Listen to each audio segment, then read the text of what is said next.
every Friday morning. At exactly 6 a.m. Inside Changi Prison, Singapore, a trapdoor opens. No announcement. No press conference. No last-minute phone call from a governor. Just a rope. In the 7 days before that door opens, every condemned prisoner is allowed 3 things: a last meal, a final photograph, and one last moment with the people they love. Tonight, I'm going to walk you through every single hour of what that actually looks like. The chicken rice, the ice cream soda, the Milo sweets they couldn't find in time.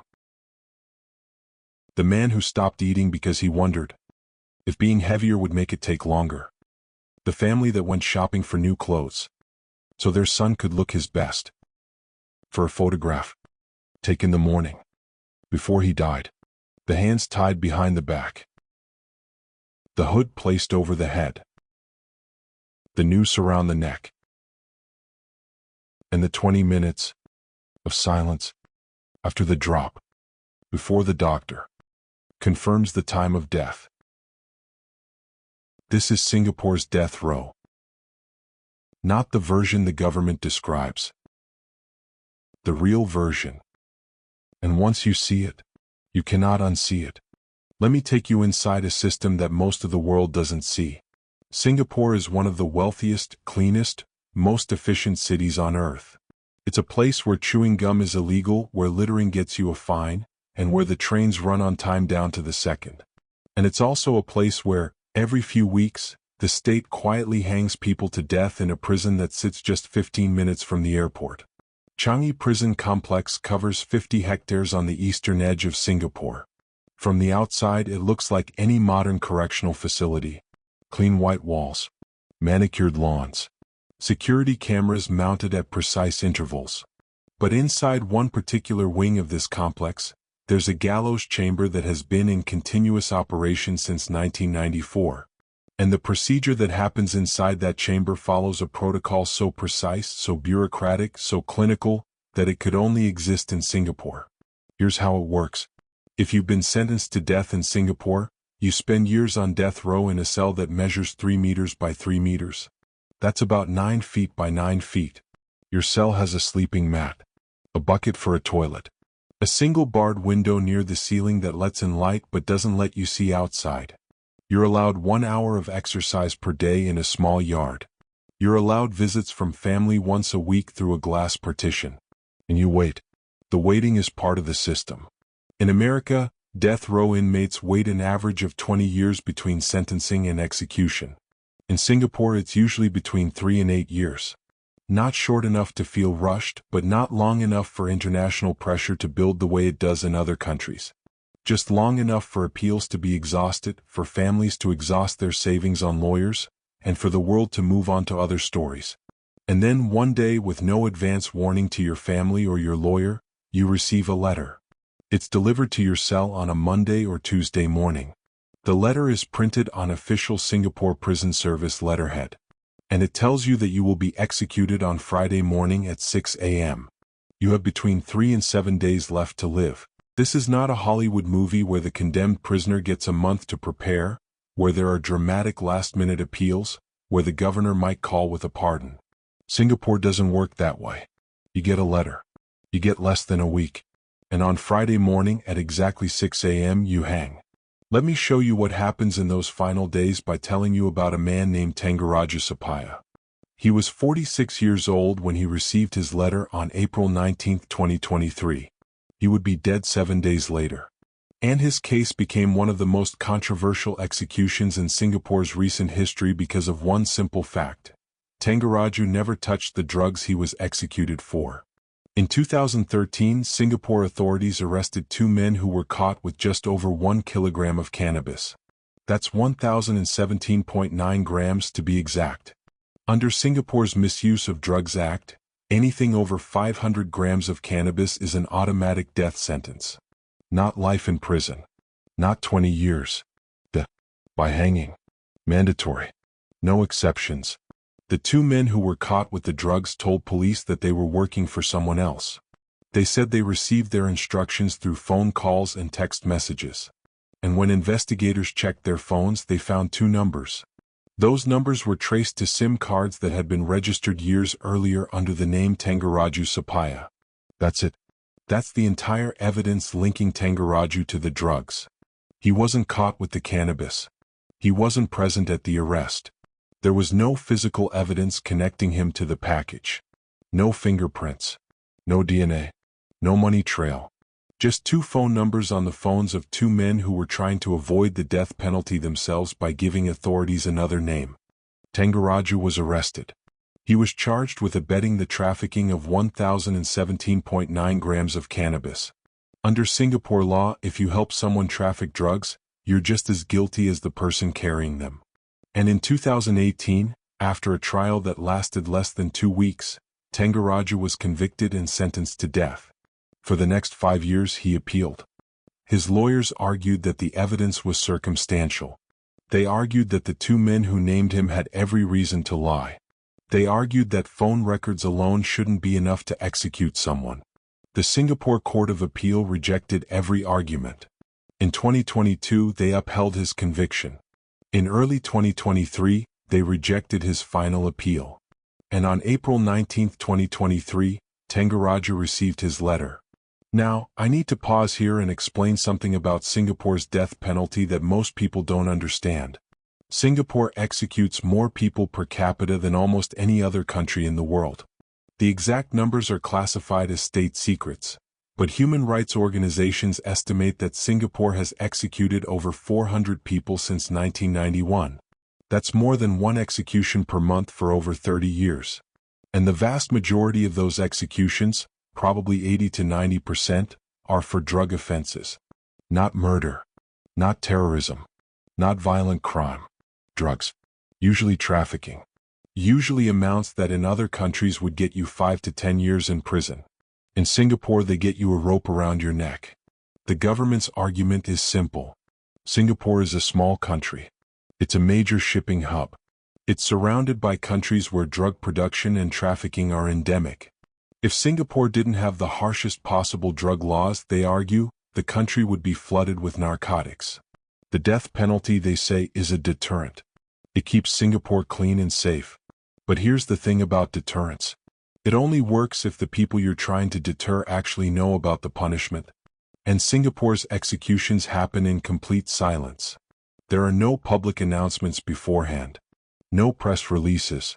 No government statements. The prisoner's family usually finds out their loved one has been executed only when prison officials hand them a death certificate and tell them where to collect the body. This is what happened to Tangaraju's family. On the morning of April 26, 2023, his sister Leelavathi and other family members were waiting outside Changi prison. They had been vigil there since before dawn, holding signs, praying, hoping for some last-minute intervention. At around 8 a.m., prison officials came out and told them it was done. Tangaraju had been hanged at 6 a.m. His body was available for collection. Leelavathi later gave an interview to the BBC where she described what it was like to see her brother's body. She said the prison had given them his body in a coffin, but when they opened it at the funeral home, she saw that his neck was broken. His head was tilted at an unnatural angle. There were marks on his body suggesting the force of the drop. She said, "I saw him whole, laughing, healthy last night during our final visit. And this morning they've given my brother to me broken into pieces." This is the reality of hanging that most people don't think about. It's not like in movies where the person just drops and dies instantly. The method Singapore uses is called the long drop. It was developed in the 1800s to be more humane than short drop hanging, which essentially strangles the person slowly. With long drop, the executioner calculates the rope length based on the prisoner's height and weight. The goal is for the drop to break the neck at the second vertebra, causing instant unconsciousness and death within a few minutes from the severed spinal cord. But it doesn't always work that way. If the drop is too short, the neck doesn't break and the person strangles slowly. If the drop is too long, the force can decapitate the person. Executioners aim for a drop that breaks the neck but keeps the body intact. And even when it works perfectly, the person's body hangs there for approximately 20 minutes before a doctor enters the chamber and officially pronounces death. This is why Tangaraju tried to lose weight in his final months. A prison guard had told him he was getting too heavy, and Tangaraju, with the dark logic of a man preparing for his own execution, wondered if being lighter would make the drop take longer. He started eating only one meal a day. He asked for specific foods for his last meal that he remembered from his childhood. And when prison officials couldn't find the Milo-flavored sweets he requested, he accepted it with the same resignation he had accepted everything else. Let me show you what those final 7 days actually look like by walking you through the protocol step by step. Day 1 is when you receive the letter. Prison officials deliver it to your cell in the morning. The letter is brief. It informs you of the date and time of your execution. It tells you that you can request a last meal within reason. It tells you that you can have additional visits from family and that you can request a meeting with a religious advisor. And it tells you that your execution will be carried out in accordance with the laws of Singapore. That's it. Day 2 through day 6 are what corrections officials call the preparation period. During these days, you're moved to a special holding cell near the execution chamber. This cell is slightly larger than your regular death row cell, and you're under 24-hour observation. Guards watch you constantly to make sure you don't attempt suicide. The prison wants you alive and healthy for your execution. If you're going to die on their terms, on their schedule, by their method. During these days, you're allowed extended visits from family. Instead of 1 hour per week through glass, you now get several hours per day in person, though still in a supervised visiting room. Your family can bring you civilian clothes for your final photograph. They can bring you food from outside within limits. They can hold your hand. They can cry. They can tell you they love you. And they can watch you prepare to die. The last meal happens on day 6, the day before execution. You submit your request earlier in the week, and the prison kitchen tries to accommodate it as long as it's reasonable. Most prisoners request food from their childhood. Comfort food. Home food. The kind of meal their mother might have made. Tangaraju requested chicken rice, one of Singapore's national dishes. He requested ice cream soda, a sweet drink he loved as a child. And he requested Milo sweets, a specific type of candy flavored with malt that he hadn't been able to get in prison. The prison provided everything except the Milo sweets. They searched local stores and couldn't find that specific type of candy in time. So Tangaraju's last meal was almost perfect, but not quite. It's a small detail, but it matters. It matters because it shows how even in death, even when the state is trying to provide a tiny moment of dignity, the bureaucracy fails in small, cruel ways. The photograph happens on day 6 as well, usually in the afternoon.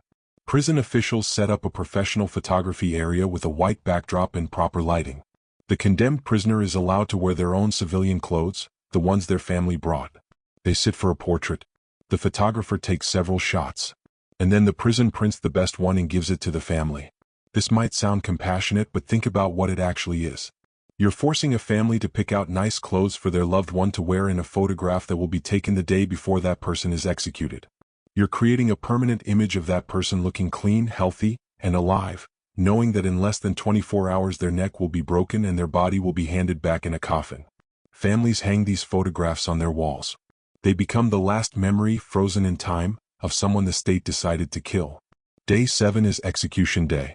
The prisoner wakes up at around 4 a.m. They're given a final opportunity to wash and dress. Some choose to wear the clothes from their photograph. Others wear the plain white prison uniform.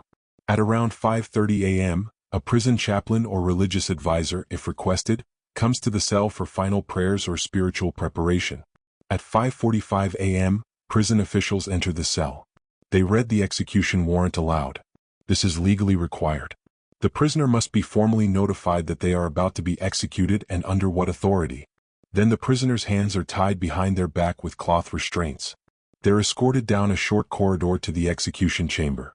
The chamber is a small room. There's a raised platform with a trapdoor in the center. The noose hangs from a beam above. The prisoner is led onto the platform and positioned over the trapdoor. A white hood is placed over their head so they can't see. The noose is placed around their neck and tightened. The executioner, whose identity is kept secret, checks that everything is positioned correctly. At exactly 6 a.m. the executioner pulls a lever. The trapdoor opens. The prisoner drops approximately 6 to 8 feet depending on their weight. The rope snaps tight. If everything works correctly, the neck breaks at the second vertebra. The body hangs there, swaying slightly. And for the next 20 minutes, absolutely nothing happens. The body just hangs there while the heart stops and the brain dies from lack of oxygen. At around 6:20 a.m., a doctor enters the chamber. The doctor checks for vital signs, listens to the heart, confirms there is no pulse, and officially pronounces death. The body is lowered. The hood and noose are removed. The body is placed in a coffin. And by 7 a.m., the execution chamber is cleaned and ready for the next one. Outside the prison, Tangaraju's family waited. They had been there since before dawn, holding a vigil with anti-death penalty activists. At 8 a.m., prison officials came out and informed them that the execution had been carried out. They could collect the body at the prison mortuary. This is what happened to Tangaraju Sapaya. This is what happened to Nagenthran K. Dharmalingam, a man with an IQ of 69 who was executed in 2022 for carrying 42.72 grams of heroin. This is what happened to Kalwant Singh, who was executed in 2022 for a murder he committed when he was 24 years old, after spending 23 years on death row. This is what happens approximately once every 2 to 3 weeks in Singapore, in complete silence, with no public accountability, no press coverage, and no opportunity for the world to witness what is being done in the name of justice. Now, I need to show you something that makes this even more complicated. Because Singapore doesn't just execute people quietly. It also argues, quite convincingly to many observers, that its system works. Singapore has one of the lowest crime rates in the world. It has virtually no drug addiction problem. It's one of the safest cities on earth. You can walk alone at night anywhere in Singapore without fear. Violent crime is extraordinarily rare. The government points to these statistics and says, this is why we have the death penalty. This is why we have harsh punishments. Because they work. And they're not entirely wrong. Singapore's crime rates are objectively lower than comparable cities. But the question nobody wants to ask is, at what cost? Because here's the other side of that equation. Singapore executes people like Tangaraju who never touched the drugs he was killed for. Singapore executed Nagenthran, whose intellectual disability was so severe that international experts questioned whether he understood he was being executed. Singapore executes people for carrying amounts of drugs that in other countries would result in probation or community service. And most troubling of all, Singapore executes these people in secret, with no transparency, with no public debate, with families finding out their loved ones are dead only after the fact. The deterrent effect of the death penalty requires public knowledge. But if the executions are secret, who exactly is being deterred? I want to show you one more aspect of Singapore's execution system that reveals how deeply this is embedded in the country's bureaucratic culture. After someone is executed, their family receives a bill. Yes, a bill. The Singapore Prison Service charges the family for the cost of imprisonment during the time the person was on death row. This can amount to tens of thousands of dollars. The family is expected to pay this bill before they can claim the body for burial. Think about that for a moment. Your loved one has just been executed by the state. You're grieving. You're traumatized. And the government hands you an invoice for the privilege of housing them while they waited to die. It's not meant to be cruel. In Singapore's view, it's simply rational. The person was incarcerated at state expense, and the cost should be recovered.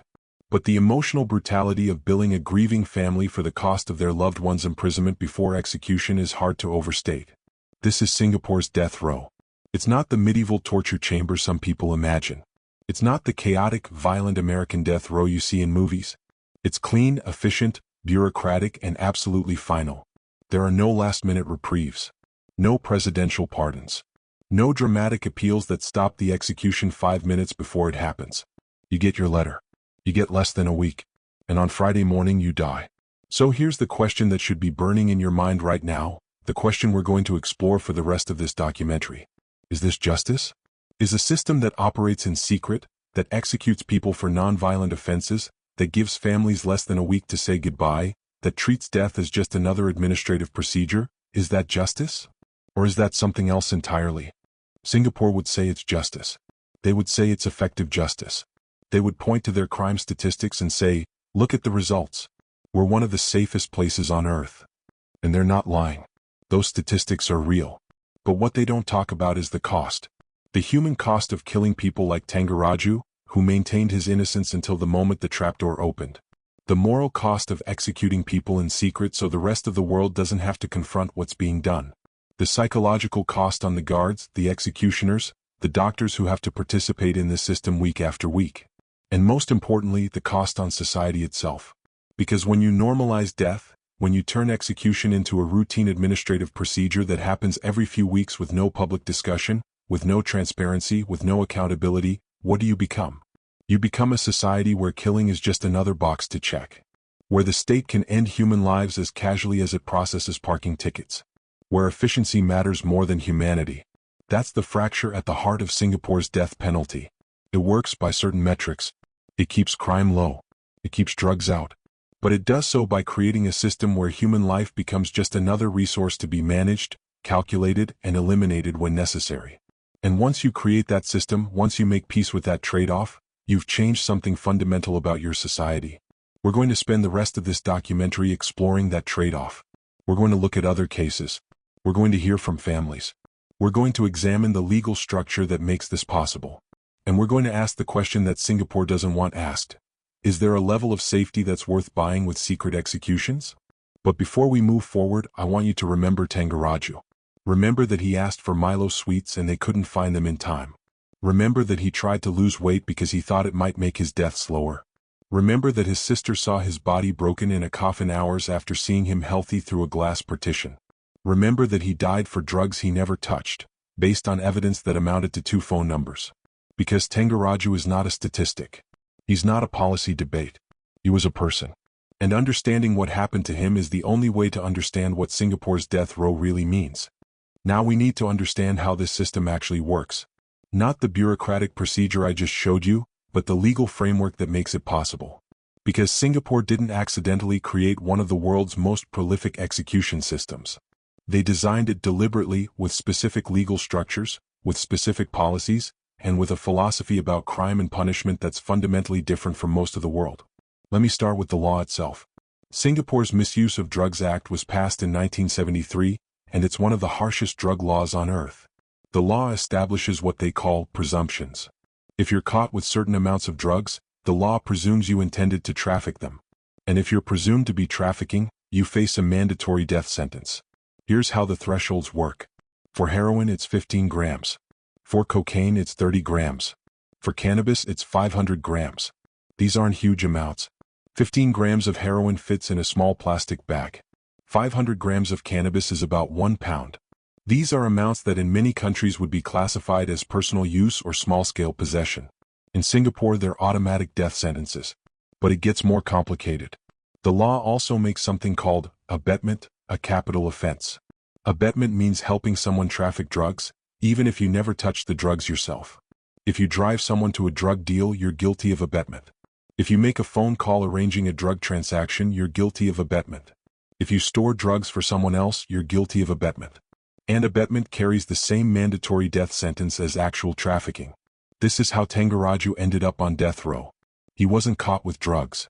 He didn't transport drugs. He didn't sell drugs. But his phone number was found on the phones of 2 men who were caught with drugs, and those men said he was involved. Under Singapore's abetment law, that was enough. Now, Singapore has a second legal mechanism that makes their death penalty even more severe. It's called the presumption of knowledge. If drugs are found in your possession, in your car, or in your house, the law presumes you knew they were there. You have to prove you didn't know. The burden of proof shifts from the prosecution to you. And proving a negative, proving you didn't know something, is almost impossible. This is what happened to a man named Negentran K. Darmalingam. In 2009, Negentran was caught at the Singapore-Malaysia border with 42.72 grams of heroin strapped to his thigh. He was a Malaysian courier. He had been paid a small amount of money to carry the drugs across the border. He had an IQ of 69, which is classified as intellectual disability. Multiple psychological evaluations showed he had extremely limited cognitive function and was easily manipulated. Negentran's lawyers argued that he didn't understand what he was doing. They argued that he had been exploited by the actual drug traffickers who knew he was vulnerable. They argued that executing someone with severe intellectual disability violated international human rights standards. The Singapore courts rejected every argument. They said Negentran knew he was carrying drugs, even if he didn't fully understand the consequences. And in 2022, after 13 years on death row, Nguyen was hanged. He was 34 years old. The international response to Nguyen's execution was significant. Richard Branson, the British billionaire, wrote an open letter calling it an indefensible act of cruelty. The UN Human Rights Office called it a moment of shame for Singapore. Human rights organizations around the world condemned it. And Singapore's response was essentially, we don't care what you think. This is our law. This is our country. And we're going to enforce it. This gets to something fundamental about Singapore's approach to international law and human rights. Singapore is a signatory to very few international human rights treaties. They haven't signed the International Covenant on Civil and Political Rights. They haven't signed the Convention Against Torture. They maintain that each country has the right to determine its own criminal justice system based on its own values and circumstances. And they argue that Western countries trying to impose their values on Asian countries is a form of cultural imperialism. There's actually a term for this in Singaporean political philosophy. It's called Asian values. The idea is that Asian societies prioritize community welfare, social order, and collective security over individual rights. And that Western emphasis on individual liberty is actually destabilizing and leads to social chaos. Singapore points to its low crime rates, its economic success, its clean streets, and its social stability as proof that their system works better than Western liberal democracy. But here's what that philosophy looks like in practice. Singapore doesn't just execute people for drugs. They also cane people for vandalism. They fine people for chewing gum. They arrest people for criticizing the government online. They restrict freedom of assembly. They control the press. They monitor internet usage. They've created a society where order is maintained through constant, pervasive state control. And execution is just the extreme end of that control. Let me show you how Singapore's execution rate compares to other countries, because the numbers are genuinely shocking. Singapore has a population of about 5.6 million people. Between 1991 and 2024, they executed approximately 400 people. That's an execution rate of about 7 per million people. To put that in perspective, China, which is famous for executing more people than any other country, has an estimated execution rate of about 2 to 3 per million people. Iran, one of the world's most prolific executors, has a rate of about 5 per million. Singapore's execution rate is higher than Iran's. But you never hear about it. Why? Because Singapore executes quietly. No public announcements. No media coverage. No press witnesses. The executions happen on Friday mornings before most people are awake. By the time Singapore goes to work, the body is already in the morgue and the execution chamber is clean. It's invisible. It's efficient. And it's been happening every few weeks for over 30 years. Now, I need to show you something else about Singapore's system that makes it different from almost any other execution system in the world. Singapore doesn't have jury trials for capital cases. Your fate is decided by a single judge. In the United States, a death penalty case requires a jury of 12 people to unanimously agree that you deserve to die. In Singapore, one judge makes that decision. One person reads the evidence, applies the law, and decides whether you live or die. The argument for this system is that it's more efficient and more consistent. Juries can be swayed by emotion, by prejudice, by charismatic lawyers. A trained judge applies the law objectively without emotion. But the counter-argument is obvious. One person should never have the power to unilaterally decide another person should die. The risk of error, of bias, of simply having a bad day and making a judgment call that ends someone's life, that risk is too great. And Singapore's judges are not independent in the way Western judges are. Singapore's judiciary is appointed by the government. Judges serve at the pleasure of the government. There's no tradition of judges ruling against government interests. The conviction rate in Singapore for criminal cases is over 99%. Not because every person charged is actually guilty, but because by the time a case goes to trial in Singapore, the outcome is essentially predetermined. This is what happened to a man named Kalwant Singh. In 1998, when he was 24 years old, Kalwant got into a fight with another man. The fight escalated. Kalwant stabbed the man. The man died. This was clearly a crime. This was clearly a serious crime. But in most countries, this would be classified as manslaughter or second-degree murder. It was a fight that went too far, not a premeditated killing. In Singapore, Kalwant was charged with capital murder. The prosecution argued that he intended to kill. Kalwant's lawyer argued it was a fight that got out of control. The judge sided with the prosecution. Kalwant was sentenced to death. And he spent the next 23 years on death row while his appeals were exhausted. In 2022, when he was 48 years old, Kalwant was hanged. He had spent half his life waiting to die for something he did in a moment of rage when he was barely an adult. The question his case raises is, what is the death penalty actually for? Is it for people who commit premeditated, calculated murders? Or is it for anyone who kills someone under any circumstances? Singapore's answer is essentially the latter. If you kill someone, regardless of context, regardless of intent, regardless of circumstances, you can be executed. And this means that people like Kalwant, who made a terrible mistake but weren't serial killers or mass murderers, end up on the same death row as the worst criminals. Now let me show you the execution process from the system's perspective, because understanding how Singapore justifies this requires understanding how they've bureaucratized death. Everything in Singapore's execution process is designed to remove human decision-making and replace it with procedure. The executioner in Singapore is anonymous. His identity is protected by law. He's not a prison official. He's not a government employee. He's a private contractor who is paid per execution.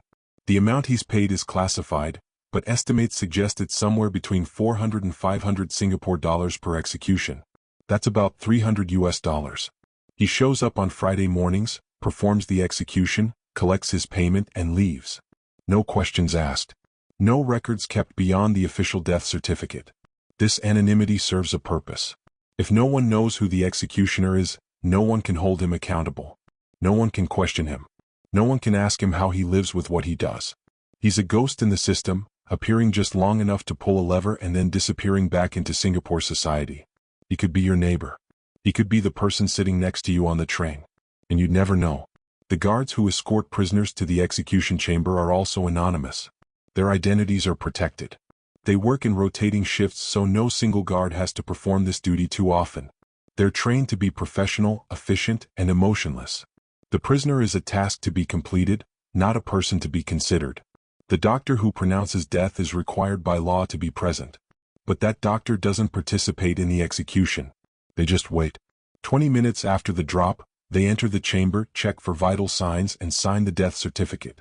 Most of these doctors are prison medical staff who see this as part of their job. Some struggle with it. Most rationalize it as simply following orders and doing what the law requires.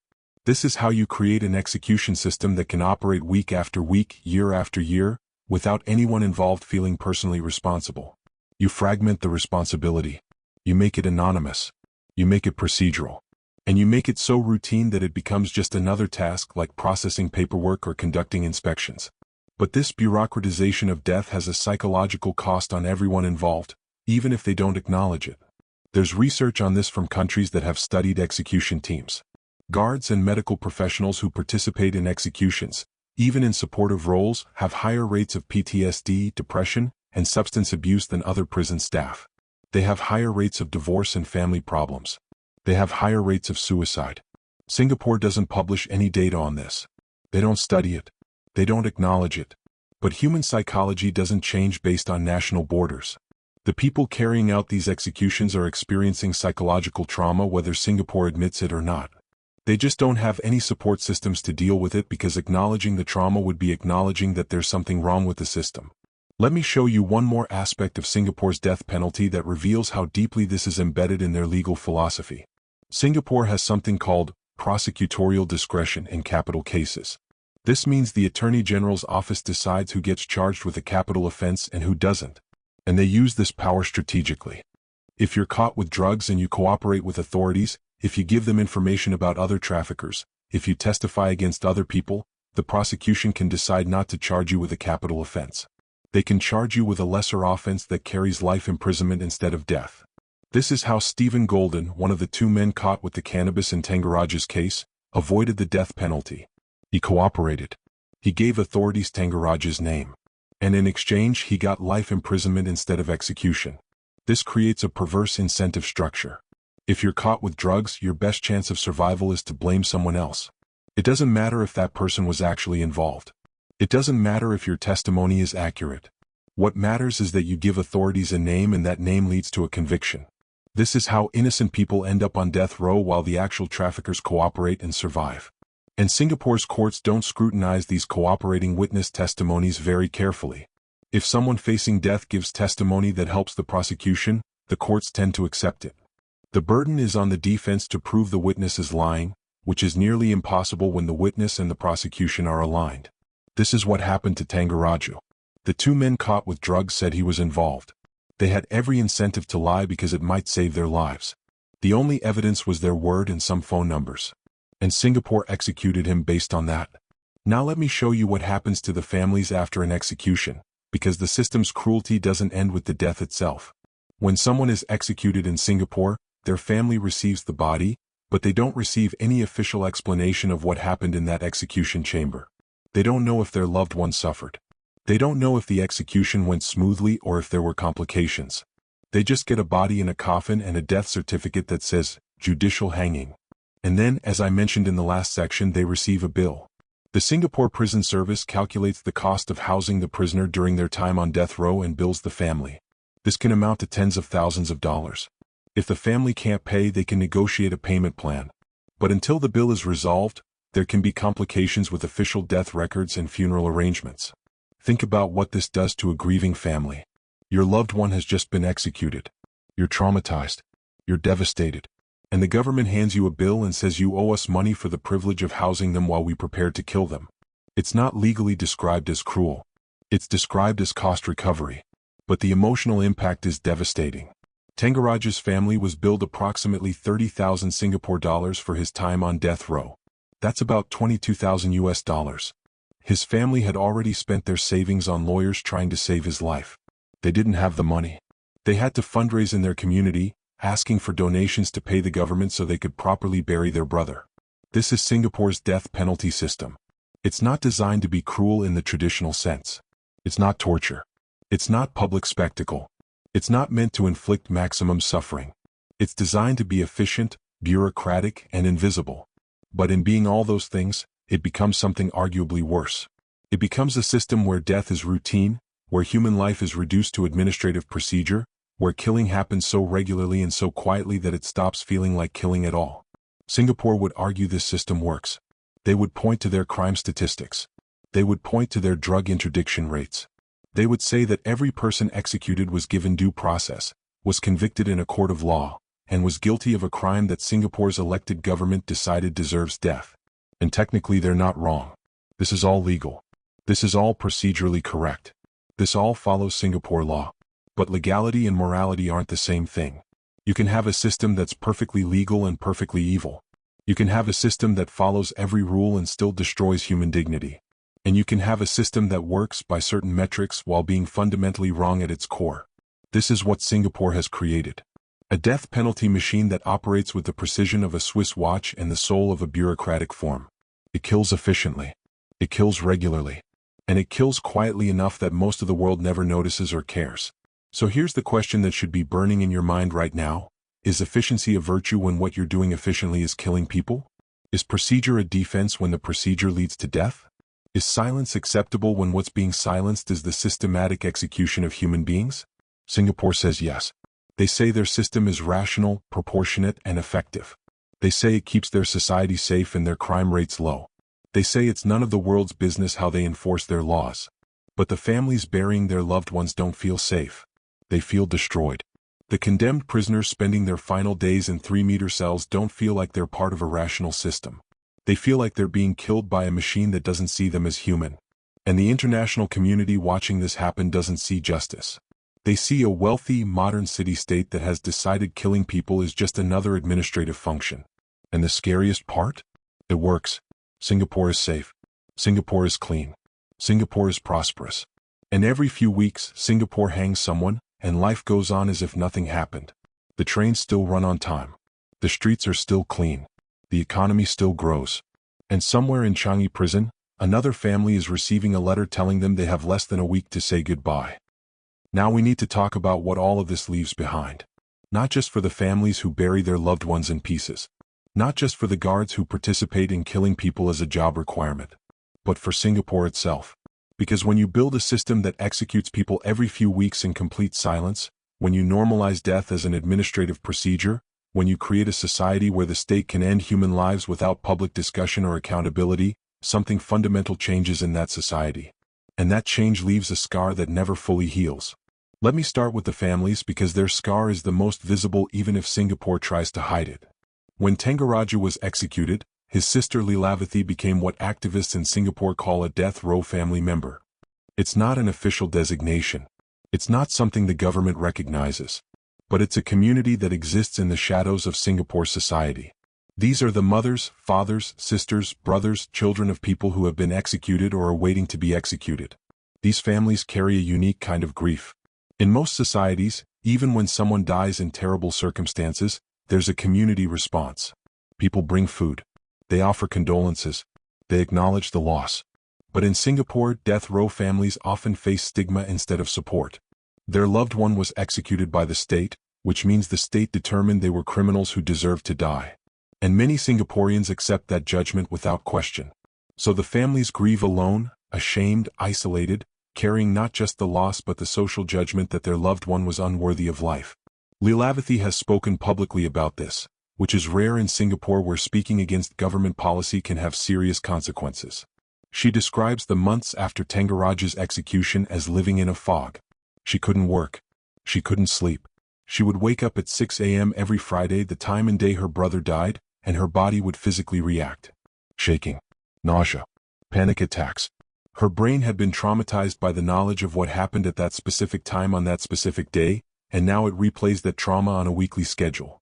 This is what psychologists call complicated grief, or traumatic grief.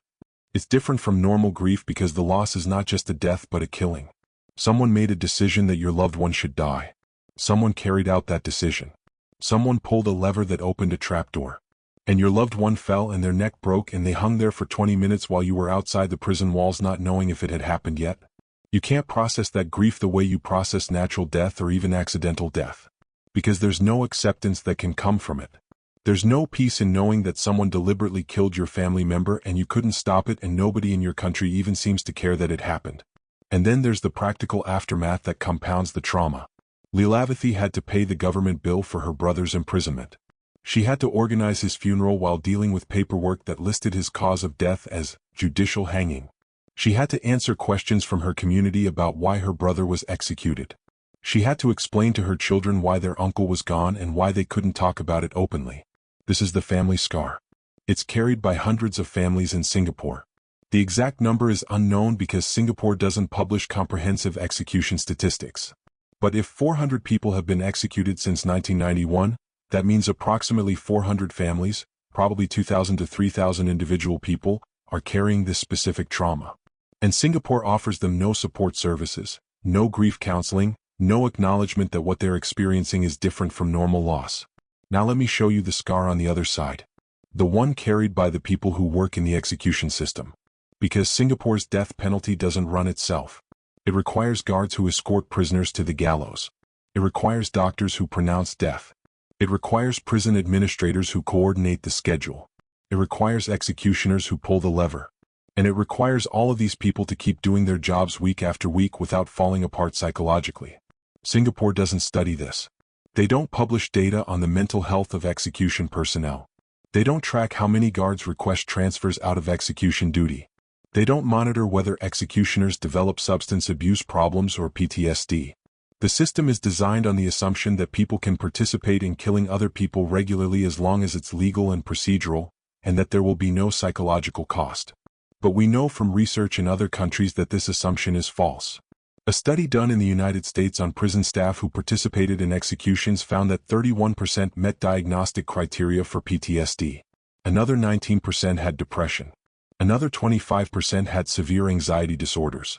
These aren't weak people. These are corrections professionals who signed up for difficult, sometimes dangerous work. But there's a difference between managing dangerous people and actively participating in killing people, even when that killing is legal. One former corrections officer from another country who participated in executions described it this way in an interview. The first time, you tell yourself it's justice. The second time, you tell yourself you're just doing your job. By the fifth or sixth time, you stop telling yourself anything because you know that what you're doing is wrong on some fundamental human level, but you've already done it so many times that admitting it's wrong would mean admitting you're complicit in something terrible. So you shut down that part of your brain and you just do the task. That's what Singapore requires of its execution personnel. Shut down the part of your brain that recognizes killing another human as morally significant. Turn it into a task. Compartmentalize it. And do it again in 2 weeks. The executioner in Singapore, whoever he is, has performed hundreds of executions over the past 3 decades. Think about what that does to a person psychologically. You wake up on Friday mornings, go to Changi prison, enter the execution chamber, position the noose, pull the lever, watch the person drop, wait 20 minutes, collect your payment, and go home. Then you do it again a few weeks later. And again. And again. For 30 years. Either you become someone who genuinely doesn't see this as killing anymore, in which case you've fundamentally altered your own humanity in disturbing ways. Or you remain human enough to recognize what you're doing, in which case you're living with enormous psychological burden and probably self-medicating in various ways to cope with it. Singapore protects his identity, which means he carries this alone. He can't talk to a therapist about it because revealing what he does would reveal who he is. He can't talk to friends or family. He can't process it publicly. He just has to live with the knowledge that he's personally killed hundreds of people, and society expects him to be fine with it. This is an invisible scar. But it's real. And it's being carried by dozens or hundreds of people in Singapore who participate in the execution system in various roles. Guards, doctors, administrators, the executioner. All of them carrying psychological weight that Singapore refuses to acknowledge exists. Now let me show you the scar on Singapore's international reputation. Because while Singapore tries to keep its executions quiet and internal, the rest of the world is watching.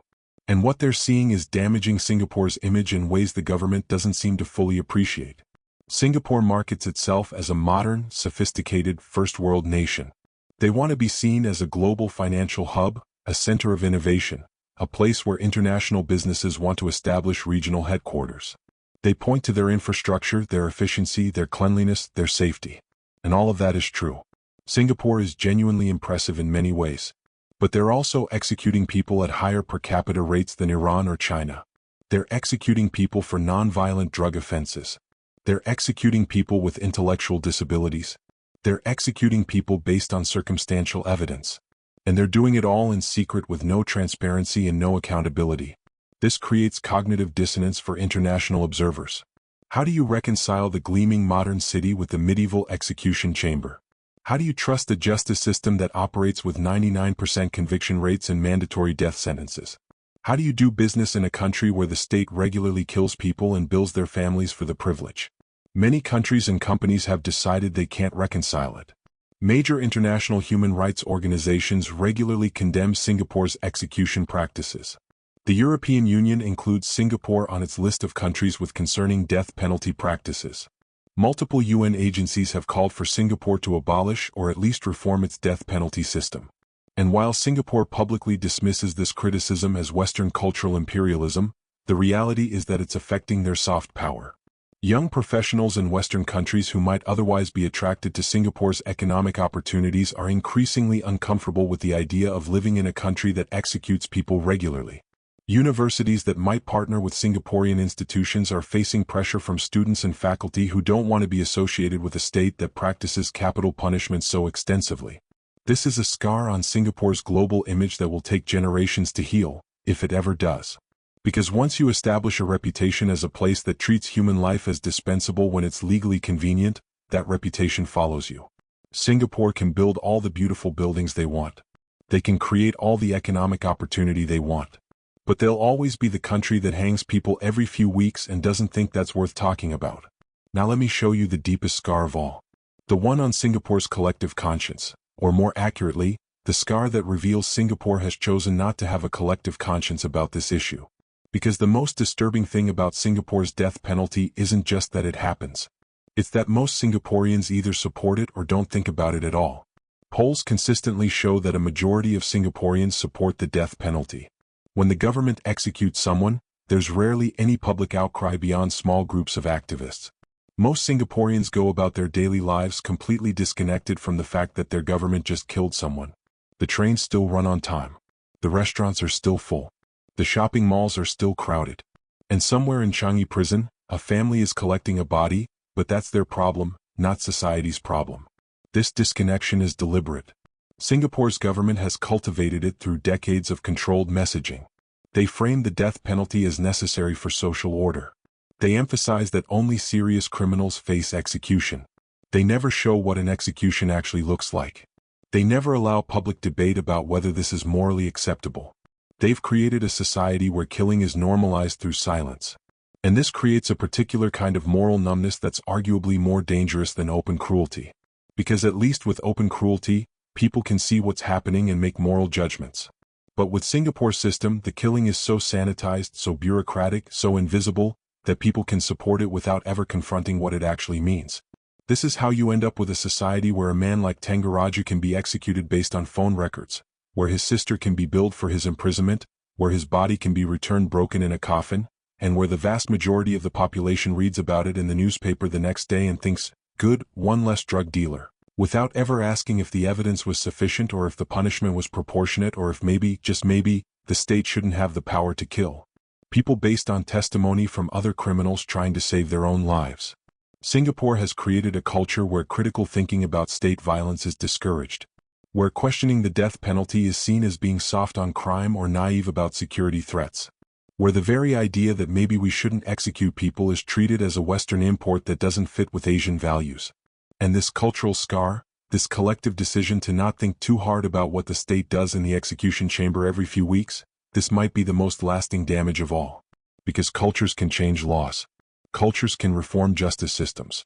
But cultures can't easily undo decades of moral conditioning that teaches people that state killing is normal, acceptable, and not worth discussing.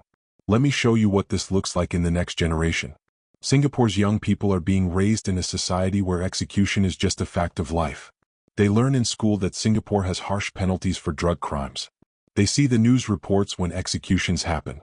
They absorb the message that this is how their country maintains order and safety. Some young Singaporeans question this. There's a small but growing activist movement, mostly young people, who are pushing back against the death penalty. They organize vigils outside Changi prison. They petition the government. They use social media to raise awareness. But they face significant social and sometimes legal consequences for this activism. Singapore has strict laws about public assembly. You need a permit to gather in public. And permits for anti-death penalty protests are almost never granted. So activists who want a vigil outside Changi prison on execution mornings are breaking the law by being there. They can be arrested. They can be charged. They can be fined. And they accept this risk because they believe what's happening inside those walls is worth protesting. But most young Singaporeans don't take that risk. They've learned that challenging the government on sensitive issues like the death penalty can have consequences for your career, your opportunities, your future. Singapore is a small country where your reputation matters. And being labeled as an activist or a troublemaker can follow you. So most young people who might privately question the death penalty stay quiet. They don't protest. They don't speak up. They just accept it as the way things are.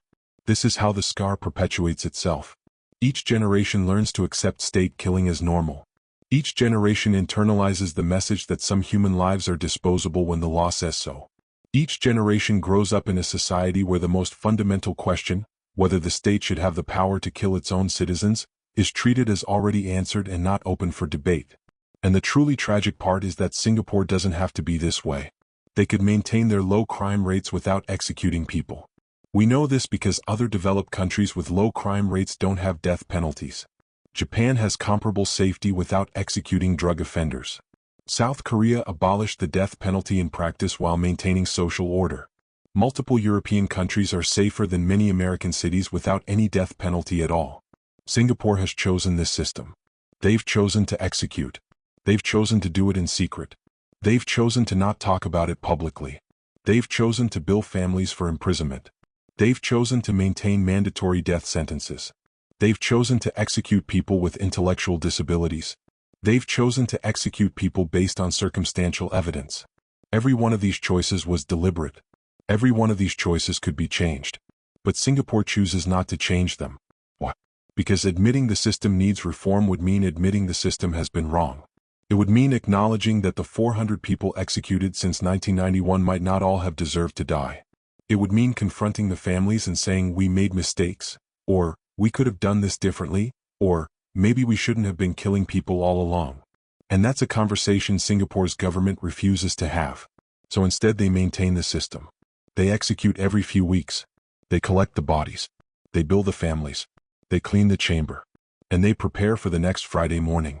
This is the scar. It's not visible on Singapore's gleaming skyline. It's not visible in their crime statistics. It's not visible in their economic growth. But it's there. In the families who grieve in isolation. In the execution personnel who carry psychological trauma with no support. In the international reputation that's permanently marked by state killing. In the collective conscience that's been numbed through decades of normalized violence. And in the young people who are learning that human life is disposable when it's legally convenient.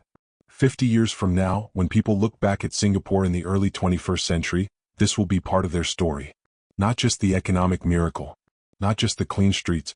Not just the efficiency and order. But also the execution chamber. The secret hangings. The families billed for their loved ones' deaths. The 400 people killed by the state while the world looked the other way. And the question that will haunt Singapore's history is simple. Was it worth it?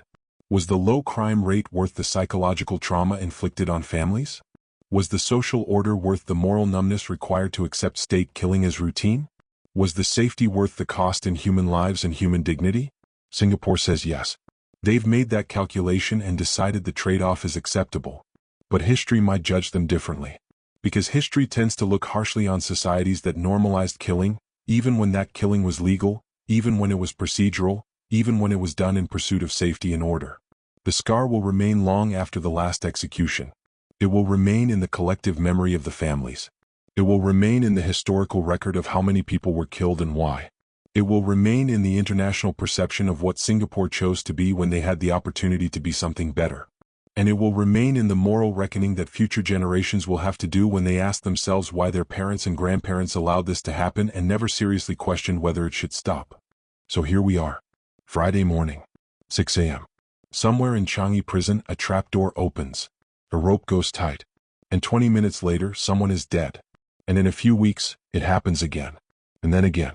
And again. This is Singapore's death row. Not the version the government wants you to see. Not the sanitized version where everything is legal and procedural and justified by crime statistics.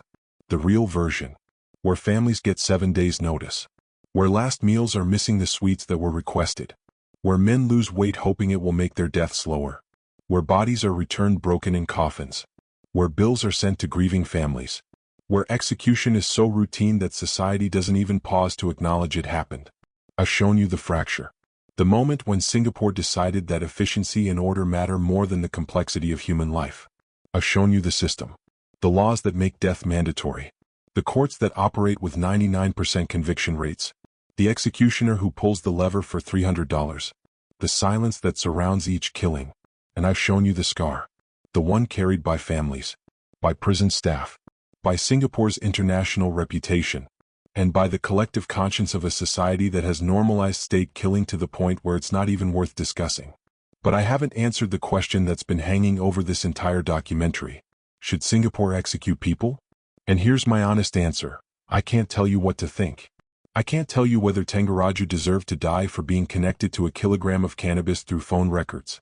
I can't tell you whether Negentran's intellectual disability should have saved his life. I can't tell you whether a system that executes people based on the testimony of co-defendants trying to save themselves is justice or something else. What I can tell you is this: Singapore has made a choice. They've chosen a system where death is the answer to drug trafficking. Where death is the answer to certain murders. Where death is administered quietly, efficiently, regularly. And they've chosen to not talk about it. They've chosen to not show it. They've chosen to not question it. And that choice has consequences. For the 400 people who have died since 1991. For their families who carry grief that society refuses to acknowledge. For the personnel who participate in killing and receive no support for the psychological cost. For Singapore's reputation as a place where human life is measured against crime statistics and sometimes found disposable. And for the next generation growing up in a society where state killing is so normal that it's not worth discussing. Is that the society you want to live in? Is that the trade-off you're willing to accept? Low crime rates in exchange for secret executions? Safety in exchange for silence about state killing? Order in exchange for the deaths of people like Tangaraju, who never touched the drugs he died for? Singapore says yes. They've calculated that this trade-off is acceptable. That the system works. That the ends justify the means. But I want you to remember something. Every few weeks, at 6 a.m. on a Friday morning, a person stands on a trapdoor in Changi prison. That person has a name. That person has a family. That person has a story. And in a few seconds, that person will drop through that trapdoor and hang there for 20 minutes until a doctor confirms they're dead. And Singapore expects you to be okay with that. They expect you to accept it as necessary. They expect you to not ask too many questions about whether the evidence was solid or whether the punishment was proportionate or whether maybe, just maybe, the state shouldn't have the power to kill people in secret. I can't tell you what to think about Singapore's death row. But I can tell you this, once you know what really happens in that execution chamber, once you understand what those final 7 days look like, once you see the system for what it actually is and not what the government says it is, you can't unsee it. You can't unhear the stories. You can't unfeel the weight of knowing that this is happening every few weeks and most of the world doesn't know and doesn't care. So here's my question for you, what are you going to do with that knowledge? Are you going to forget about it by tomorrow? Are you going to file it away as interesting documentary about Singapore? Or are you going to carry it with you? Are you going to think about it the next time someone tells you Singapore is such a wonderful, efficient, orderly place? Are you going to remember Tangaraju and his Milo sweets and his sister who saw him broken in a coffin? Because that's the only thing that can change systems like this. Not governments, not courts, not politicians. People. Regular people who know the truth and refuse to be okay with it. People who understand that silence is complicity and that accepting state killing because it's legal is how societies lose their humanity. Singapore's death row will continue. The executions will happen. The families will grieve. The bills will be sent. The system will keep running because that's what systems do. But whether it continues forever or whether it eventually ends depends on whether enough people decide that this is not acceptable. That killing people in secret is not justice. That efficiency is not more important than human life. And that we can be safe without becoming the kind of society that normalizes death. I don't know if Singapore will ever change. But I know that change only happens when people refuse to accept what they're told to accept. When they ask uncomfortable questions. When they demand transparency. When they insist that human life matters even when the law says it doesn't. So I'll leave you with this. The next time Singapore executes someone, it will probably be on a Friday morning at 6 a.m. You won't hear about it in advance. You might not hear about it at all. But it will happen. And when it does, you'll know what that person experienced in their final 7 days. You'll know about the last meal they requested. You'll know about the photograph their family took. You'll know about the 20 minutes they hung from a rope while a doctor waited to pronounce them dead. And you'll have to decide, is that acceptable? Is that the world you want to live in? Is that justice? I can't answer those questions for you. But I can make sure you have to ask them.